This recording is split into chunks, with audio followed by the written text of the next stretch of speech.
Acérquense más adelante, los que están ahí en los lugares de atrás. Ahí están los lugares que pueden estar más cómodos y más cerquita. Así los reto bien de cerca, porque si no me queda feo retarlos de lejos. No, siéntense aquí más adelante. Amén, están tímidos hoy, pero bueno. Quiero que abra su Biblia, su celular, lo que sea. Amén. Y quiero compartirles una palabra en esta noche que tiene que ver con el crecimiento de la iglesia. Diga conmigo, la iglesia tiene que crecer. La iglesia del Señor está destinada a crecer. Amén. Porque tiene el organismo vivo del Espíritu Santo, que genera milagros, que genera sanidades, que genera conversiones. Pero la Biblia dice que el que convence de pecado es el Espíritu Santo. Mire, por más que nosotros le hablemos a una persona y le digamos lo que le digamos, la obra es del Espíritu Santo. El que convence, el que da la convicción, el que trae esa convicción para presentarnos a Jesús. Porque a usted le pueden predicar en una campaña, puede haber escuchado en la radio, alguien puede haber llegado a tu casa a compartirte una palabra, y eso está bueno, forma parte del trabajo que tenemos que hacer. Pero sin la obra poderosa del Espíritu Santo, la Biblia dice que nadie le puede decir a Jesús Señor si no le fuere dado por el Espíritu Santo.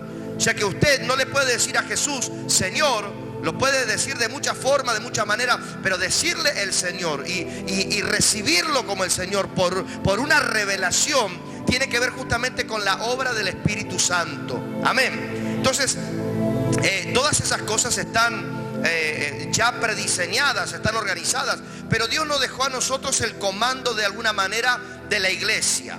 Amén. Y la iglesia enseñó algo el Señor Jesús y dijo, Él miró a los campos de manera profética o figurada, y Él dijo que miremos los campos, que los campos ya están listos. O sea, ¿qué fue lo que miró el Señor? Miró la gente necesitada. Pero no miró, hermanos, nosotros cuando hablamos de gente necesitada, creemos que nos han enseñado el evangelio de la necesidad. Y entonces nos han enseñado que tenemos que predicar el evangelio en base a la necesidad de la gente. Y esto no es así. Lo que pasa es que cuando alguien está necesitado, es más fácil que la persona tenga una percepción con respecto al amor de Dios, que cuando una persona cree estar bien. Por eso con el tiempo se fue deformando la visión de cómo predicar el evangelio. Entonces de repente nos encontramos con alguien que no está enfermo y no sabemos qué decirle, porque hemos aprendido a predicar el evangelio de la necesidad. Encontramos a alguien que de repente no tiene problemas económicos y no sabemos qué decirle, porque el hombre no tiene o la mujer no tiene problemas económicos, y nosotros hemos solamente aprendido a predicar un evangelio de necesidad. Por eso es que hay que instruir a la iglesia de cómo y de qué manera predicar el evangelio. Por eso hay algo profético en el madero. ¿Te están aprendiendo? En el madero. Amén. Hay algo profético que Pilato puso, el rey de los judíos, y los puso en 3 idiomas en particular. Lo puso en griego, lo puso en hebreo y lo puso en latín. Y cada uno de esos, de ese nombre que decía Jesucristo, rey de los judíos, lo puso en esos 3 nombres por una cuestión profética. No lo sabe él, pero hizo algo profético.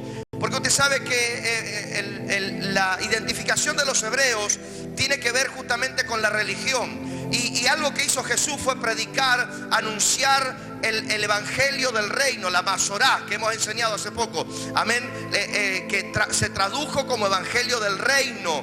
Y él lo anunció en las sinagogas de los judíos, de los hebreos. Amén. Entonces cuando se cierra la historia de Cristo en el madero, en lo que nosotros hemos predicado todos estos años, como la cruz, y que hemos estado recibiendo estas revelaciones estos días, o estas enseñanzas, y aparece ese título, Rey de los Judíos, a los hebreos, en hebreo, en latín y en griego.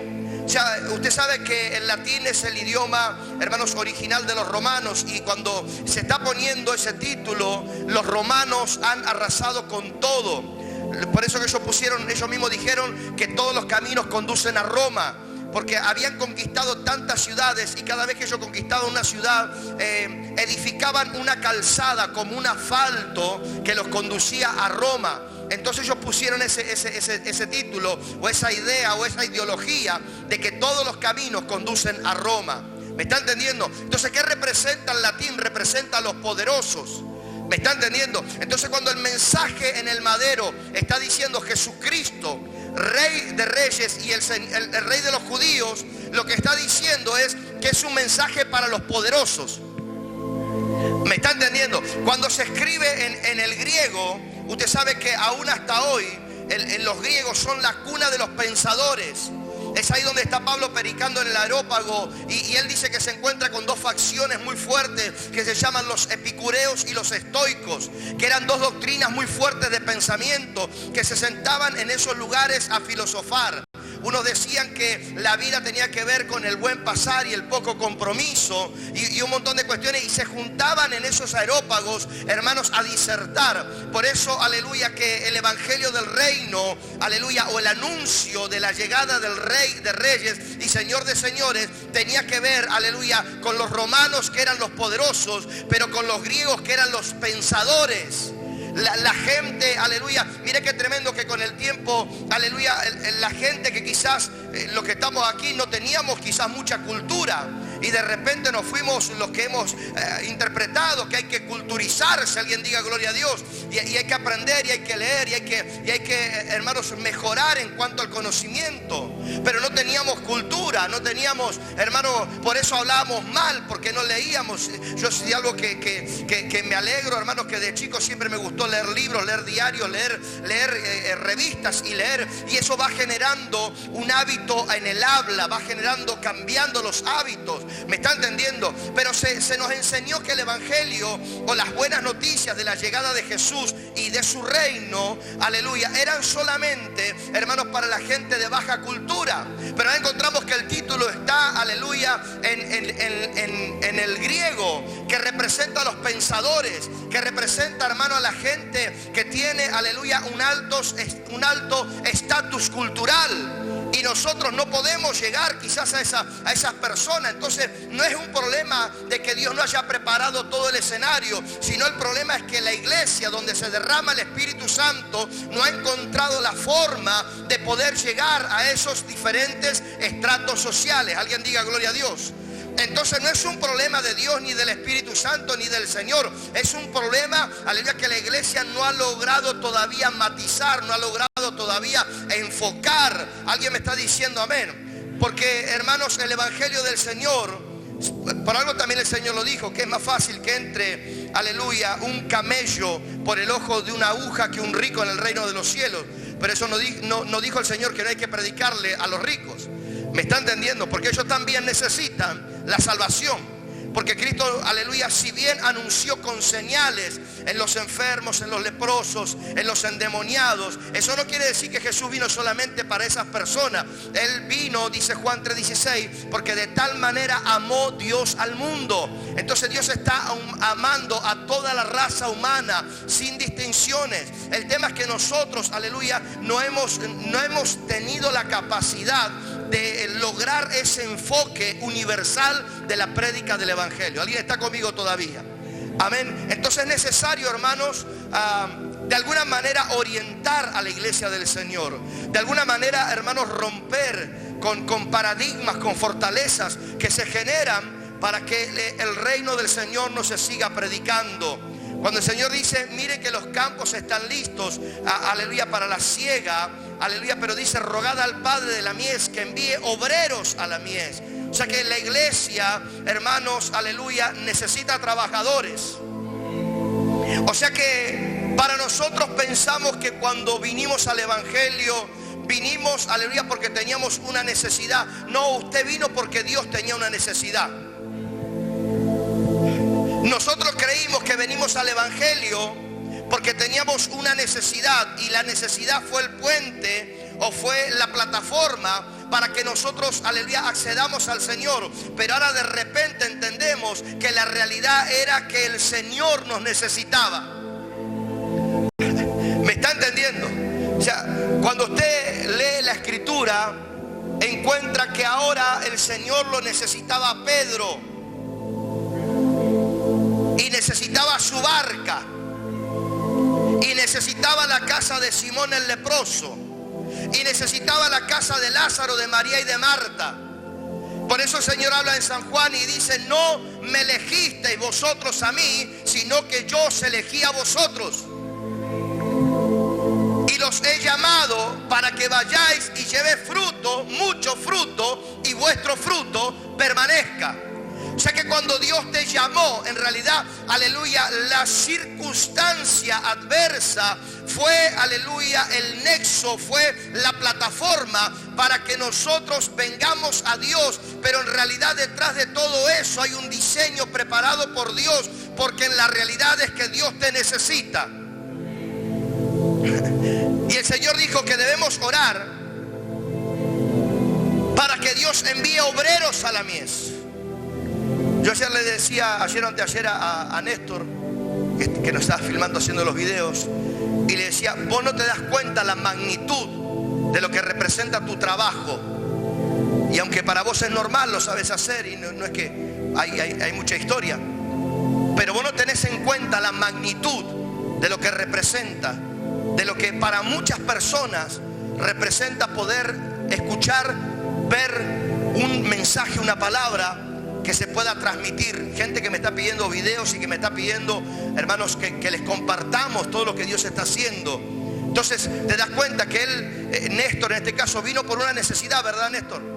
Y no te diste cuenta, nadie se dio cuenta que de repente era que Dios te necesitaba. ¿Me está entendiendo? Porque ya la necesidad pasó de largo, ¿verdad? Ya Jimena está bien, ya Dios hizo un milagro, ya estamos avanzando. Y de repente nos damos cuenta que había algo más, que nosotros creímos que solamente... Yo los bendigo a ustedes, porque ustedes han pasado la necesidad y se han quedado. Y hay muchos que suplieron su necesidad y se fueron. Ya estamos empezando, tranqui nomás. Pero usted pasó la necesidad y se quedó. Usted no tiene la necesidad por la cual vino al Señor. ¿Me está entendiendo? Ya no tiene. Y si hay otra necesidad, Dios la va a suplir. No tiene problema Dios con eso. Pero ¿por qué se sigue quedando si era solo por la necesidad? ¿Se da cuenta? O sea que la necesidad, la crisis, la economía, la salud, lo que fuera, fue simplemente el nexo, la buena excusa divina para conectarnos con lo eterno. Amén. Porque el Señor te necesita. Alguien dice amén. Es que ese es un llamado eterno. Vamos a enseñar algo estos días, hermanos, sobre la eternidad.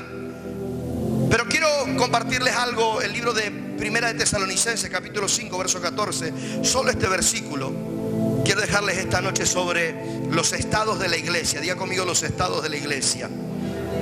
Y estamos ahí leyendo y preparando algunos mensajes sobre las posiciones de la iglesia y un montón de cuestiones que tienen que ver con la iglesia del Señor, porque estamos demandados con muchas actividades que tienen que ver justamente con enseñar los principios del reino.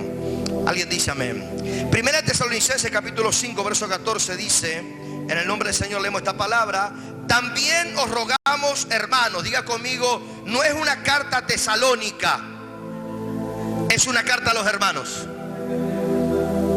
Decirle: es una carta para ti. Decirle que está al lado: es una carta para vos. No te haga no, yo soy de La Flecha, de Barrio del Plata. Dice: no. Es una carta dirigida a los hermanos. También os rogamos, hermanos, que amonestéis a los ociosos, que alentéis a los de poco ánimo, que sostengáis a los débiles, que seáis pacientes para con todos. Amén, amén y amén. Den un aplauso fuerte al Señor por esta palabra de esta noche. Y nos preparamos, aleluya, para esto poderoso que Dios va a soltar en esta noche. Alguien dice: gloria a Dios. La iglesia que Pablo identifica, hermanos, tiene a lo menos 3 características. Hemos enseñado que la orden de Pablo, mire, estos días escuchaba un rabino, un predicador, que decía que antiguamente no era tan fácil escribir como hoy. Antiguamente cuando Pablo escribía era porque había una necesidad apremiante. Amén. Porque para que Pablo escribiese no había papel como nosotros hoy, hermano, agarramos en cualquier lado y se anda al kiosco de la esquina y traemos un anotador y una lapicera que sea big, trazo grueso. No era tan fácil. O sea que cuando Pablo escribía, escuche esto, escribía porque había una necesidad imperiosa. Bueno, si va a estar aquí,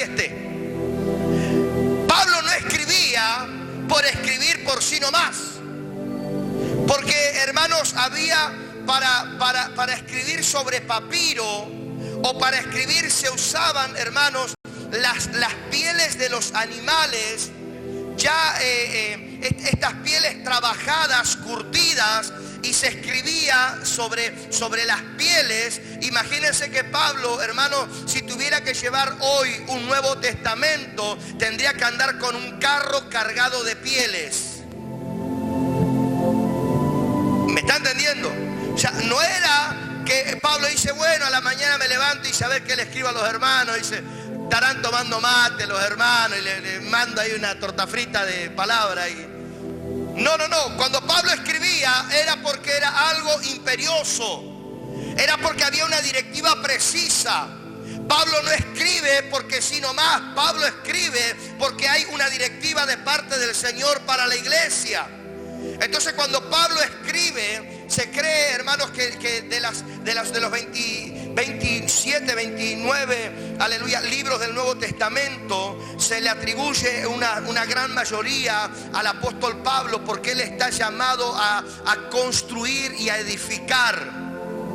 Entonces Pablo dice, lo que yo les envié a ustedes compártanselo a la otra iglesia. Y la carta que les envía a los otros, compártansela y recíbanla ustedes. Porque Pablo está entendiendo que las mismas situaciones acontecen en todas las iglesias. Entonces, en vez de enviar una sola carta, y él dijo, no, si le envío aquello y ellos se la envían al otro, es lo mismo, porque está pasando lo mismo. Por eso algunos dicen, no voy a cambiar de iglesia, pasa lo mismo en la otra. No voy a cambiar de iglesia porque el apóstol habla del diezmo, allá también. No voy a cambiar de iglesia porque hay un hermano desgraciado, allá peor. Voy a cambiar de iglesia, dice, porque bueno, y toda la historia que usted sabe. Entonces Pablo escribe cartas a diferentes lugares, sabiendo que las mismas situaciones van aconteciendo en diferentes lugares. Pero aquí Pablo está identificando que hay hermanos en la iglesia. Diga conmigo, hay hermanos en la iglesia. Y les delega una función a los hermanos. ¿Cuántos son hermanos esta noche? Algunos están dudando, pero bueno. Hermanos, Pablo no le habla al pastor de Tesalónica, Pablo le habla a los hermanos. Porque los hermanos hablan más entre ellos que con el pastor. ¿Sí o no? Bueno, vengo para acá. De ahí para allá. Juan, vos te salvaste, pero de ahí para allá. Sí. Los hermanos hablan más entre ellos que con el pastor. Hay un pastor, hermanos, si lo traducimos a la cultura, hay un pastor y el pastor tiene 200 ovejas y él no está con todas las ovejas, pero ellas están juntas entre todas. ¿Sí o no? Entonces, ¿qué dice Pablo? Le